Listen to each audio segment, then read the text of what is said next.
Alright, everybody. Alright, this time I'm simply going to throw out some opinions I have on if you are addicted to opiates and what, in my opinion, one should maybe experiment with trying to get off of them. First of all, if you're on something up there like oxy, heroin, fentanyl, methadone, something kind of morphine, something up there, especially if you're fucking with the needle, especially if you get sick, you know, you're addicted type shit.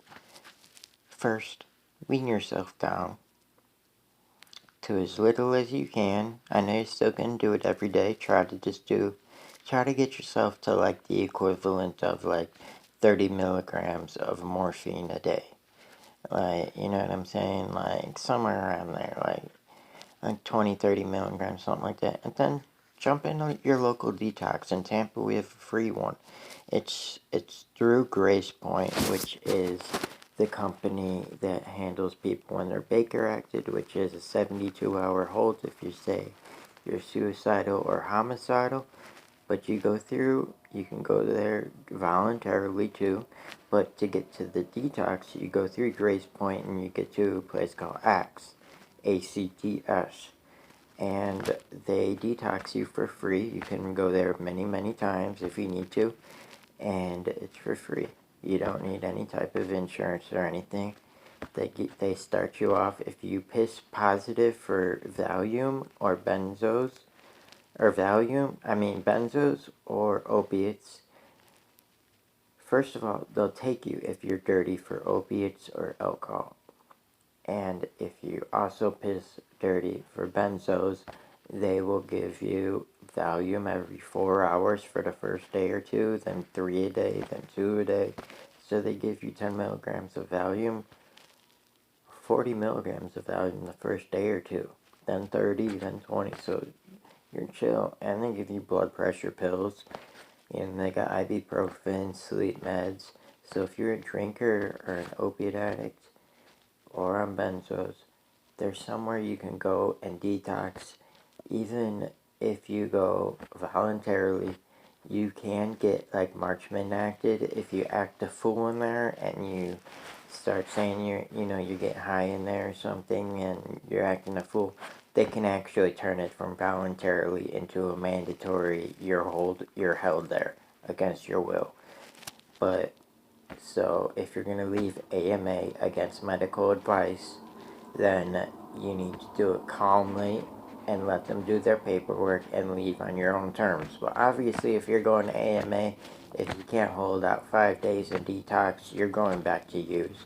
So you're not ready, and you're making your own choice. But if you can't detox, or like me, if you detox and you go a month or 2 or 3 or 4, whatever, however long you go, and you always end up relapsing, what I recommend is try Suboxone if you can afford it, or if you have insurance. Subutex, which is the same thing as Suboxone. They both have the active opioid buprenorphine in it, and they come in 2 and 8 milligram pills or strips. And the only difference is Suboxone, one, it comes in films or strips, and it's more expensive, and it has naloxone or Narcan in it, which is the same active ingredient as naloxone or Narcan when you overdose. So that is to block other opiates from being introduced to your system. And for Suboxone, it's obviously the most expensive, having the most drugs in it, I guess you can say.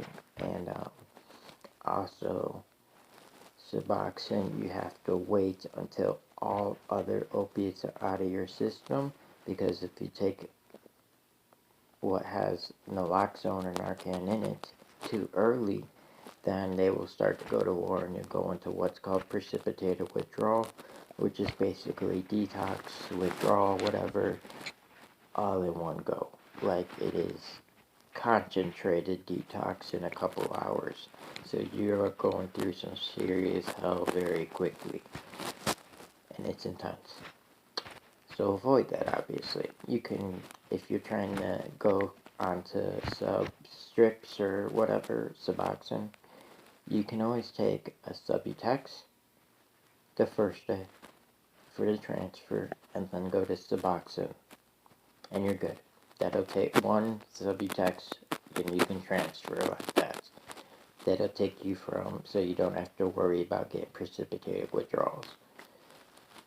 If neither of those work for you, because those are partial antagonists, they don't work for me. I still get cravings. They only attach a partial part of your opiate receptors, not all of them, like a full opiate antagonist, aka heroin, morphine, methadone. But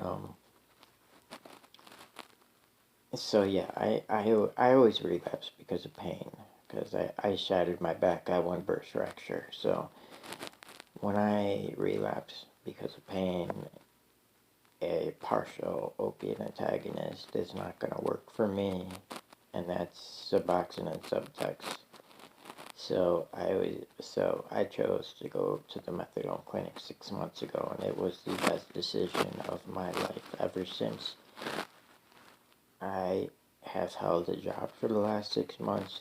I've paid my bills, and I have started to save money. This is the first time in like a decade since I broke my back. I was on disability for 6 years, and this is the first time in the whole last decade that I will be filing tax returns, and I have held a job down, and I am 100% legal. So to each their own. There are a couple other avenues. There's obviously the NA way, which is, if you're gonna detox, I would definitely recommend trying to do a rehab after that. Like, go to a detox and then do a rehab. So first you get clean, and then you learn how to step by step handle life, because life is hard. Life clean is harder. You know what I mean? And that's what you're not trying to just, it's not just a quick fix, get clean. You're trying to learn how to live life clean. And the steps in NA and AA, they're very helpful, and I have a lot of respect for them. Unfortunately, their beliefs and how I go about my detox thing, because I needed to take the needle out of my femoral vein, when I was getting blood clots, sepsis, all that shit. I needed to stop that, so I went to the clinic, and that's my route. Some people, they go kratom. Now, kratom is like from Indonesia, and it's a plant that is legal in, I believe, 46 states as of 2020. I think only 4 states have it illegal, but in Florida, you can go down about 5 minutes from me in Tampa and buy a kilo of this shit in powder form for $75. And you have to take like 20 grams at a time, and usually like 2 or 3 times a day. So it's an insane amount of powder or plant material ground into powder, and it tastes horrible in my opinion. But some people swear by it, and like I say, to each their own. To each their own. So there are many routes to get clean. For me, when I want to get high, I smoke weed now. Now, when you get off of opiates, you're extremely anxious. I recommend benzos. Some people, they have horrible reactions to benzos. I've been on them since I was like 16. I have horrible reactions with barbiturates, like Ambien and stuff like that. I can't take any of those. I can't take uppers, and I can't take barbiturates. But that is just me. We all react to drugs differently. Everybody. Some person can take cocaine once and die. One person can take cocaine for 80 years and be okay. Everybody is different. You never know, though. It could be one time for you, and that over. Game done. You don't get a reset in this world. So, any questions, please comment, subscribe, all that. Like, please do all of the above, because I'd love to hear from somebody, anybody. I don't have anybody watching this. It's pretty much diary at this point.